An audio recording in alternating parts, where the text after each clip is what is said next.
लखीमपुर खीरी में अपहरण, रेप और फिर मर्डर सुनने में दर्दनाक लगता है और अजीब भी। जाहिर है ऐसे अपराधों के समाज में कोई माफी नहीं है, लेकिन ये उतना ही सच है जितना ये कि चाहे यूपी या बिहार हो या फिर कोई और प्रदेश, अपराधियों में खौफ नहीं रहा। लखीमपुर खीरी में जो हुआ वो एक बार फिर पुलिसिया सख्ती पर सवाल उठा रहा है। भले ही एसपी साहब लोगों से उलझ गए हों, लेकिन जो हुआ उसने पूरे यूपी में एक बार फिर गुस्से का माहौल बना दिया है और दूसरी तरफ सियासत ठहरी। गुस्सा इस बात का कि क्या इतना आसान है आबरू को तार तार कर देना? क्या इतने बेखौफ हो गए हैं समाज में मौजूद वो दरिंदे जो खुलेआम साधारण सी शक्ल में घूम रहे हैं?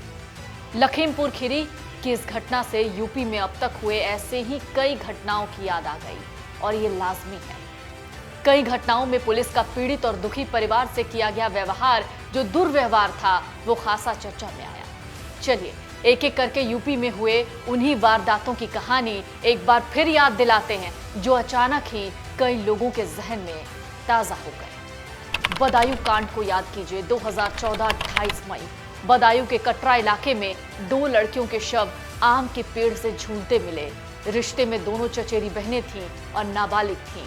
मामले में दोनों लड़कियों के शव मिलने से एक दिन पहले शौच के लिए गई थी, जिसके बाद वो लापता हो गई। घर वाले खोजने निकले, पुलिस के पास गए, निराशा हाथ लगी, अगली सुबह लाश मिल गई। रेप के बाद हत्या की बात कही गई। पुलिस की कार्रवाई सवालों के घेरे में रही और उन्हें आरोपियों के साथ मिले होने की बात भी कही गई। इस मामले को लेकर बहुत दावे हुए। राज्य में सपा की सरकार थी, अखिलेश यादव मुख्यमंत्री थे, एसआईटी जांच का गठन हुआ। रेप की बात आरोपियों ने स्वीकार ली, साथ ही पुलिस के कुछ जवान भी एसआईटी की रडार पर आ गए।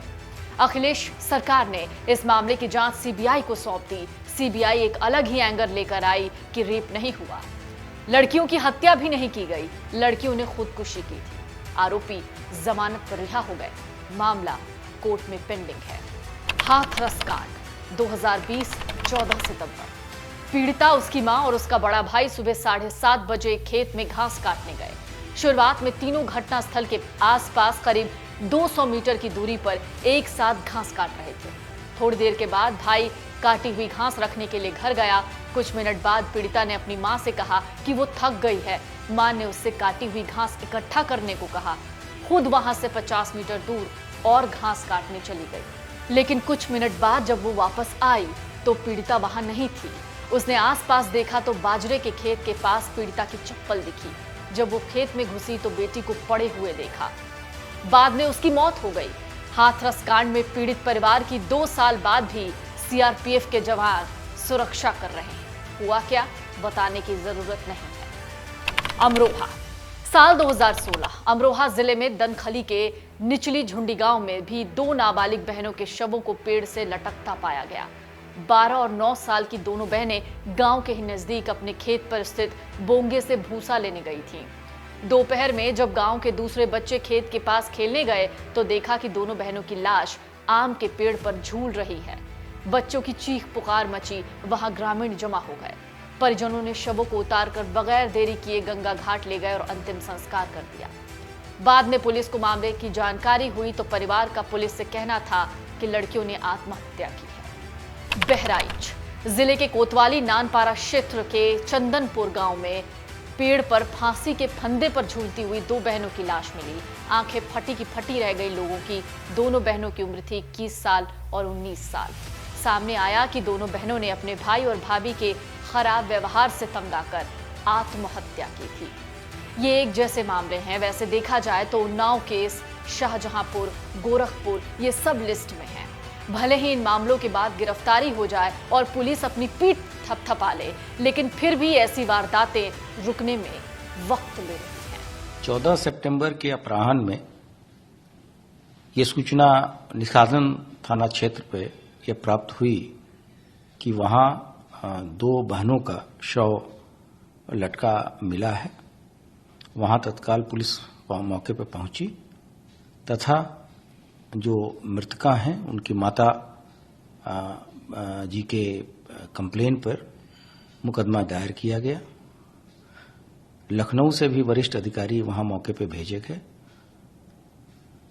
त्वरित गति से अन्वेषण करते हुए इस केस की सभी पहलुओं को देखा गया। सारे फॉरेंसिक एविडेंसेस वहां कलेक्ट किए गए तथा 24 घंटे के अंदर ही सारे अभियुक्त, जिसमें से एक व्यक्ति नामजद था तथा 5 अन्य अभियुक्त इसमें गिरफ्तार किए गए हैं और उसमें एक अभियुक्त घायल भी हुआ है पुलिस कार्रवाई में। इस संबंध में पोस्टमार्टम की कार्रवाई पूर्ण की जा चुकी है। शव परिवारजनों को सौंपा जा चुका है, जो कि अपने रीति रिवाज से इस शव का अंतिम संस्कार करेंगे। महिला और महिला संबंधी अपराध के प्रति जो शासन की नीति है, उसके तहत इस घटना को त्वरित गति से अनावरण करने के निर्देश शासन के द्वारा प्राप्त हुए थे। मेरी सबसे अपील है कि इस संबंध में महिला संबंधी अपराधों के प्रति सभी लोग अपने पीड़िता को अपनी मां, अपनी बहन और अपने बच्चा समझ के पूरी संवेदनशीलता दिखाएं तथा हमेशा विक्टिम और ये विक्टिम की फैमिली का जो वर्षन है उसी को सर्वमान्य मानते हुए आगे की कार्रवाई करें। ये तो रही यूपी में क्राइम की बात, लेकिन क्राइम पर सियासत लाजमी है और हो भी रहा है। लखीमपुर में दलित बच्चियों की हत्या के मामले पर सियासत तेज है। हाथरस की बेटी हत्याकांड को दोहराया गया। मायावती ने ट्वीट कर दिया और आड़े हाथों लिया योगी सरकार को। ट्वीट में लिखा, लखीमपुर खीरी में मां के सामने 2 दलित बेटियों का अपहरण और दुष्कर्म के बाद उनके शव पेड़ से लटकाने की हृदय विदारक घटना सर्वत्र चर्चा में है, क्योंकि ऐसी दुखद और शर्मनाक घटनाओं की जितनी भी निंदा की जाए कम है। यूपी में अपराधी बेखौफ हैं क्योंकि सरकार की प्राथमिकताएं गलत हैं। हालांकि अभी फिलहाल मौजूदा सरकार पर विपक्ष सवाल उठा रहा है, लेकिन अगर बात करें इन पुरानी घटनाओं की तो विपक्ष भी दूध का धुला नहीं है। कांग्रेस महासचिव प्रियंका गांधी वाड्रा ने ट्वीट किया, लखीमपुर में 2 बहनों की हत्या की घटना दिल दहलाने वाली है। परिजनों का कहना है कि उन लड़कियों का दिन दहाड़े अपहरण हुआ। रोज अखबारों और टीवी में झूठे विज्ञापन देने से कानून व्यवस्था अच्छी नहीं हो जाती। प्रियंका ने लिखा, आखिर उत्तर प्रदेश में महिलाओं के खिलाफ जघन्य अपराध क्यों बढ़ते जा रहे हैं? कब जागेगी सरकार? चलिए अब इस मामले को फास्ट ट्रैक कोर्ट में देखने की बात कही जा रही है।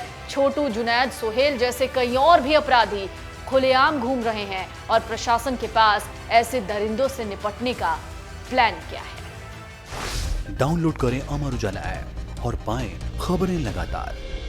अगर आप ये वीडियो YouTube पर देख रहे हैं तो हमारे चैनल को सब्सक्राइब करें और बेल आइकन को दबाना ना भूलें। अगर आप Facebook पर ये वीडियो देख रहे हैं तो हमारे पेज को लाइक करें।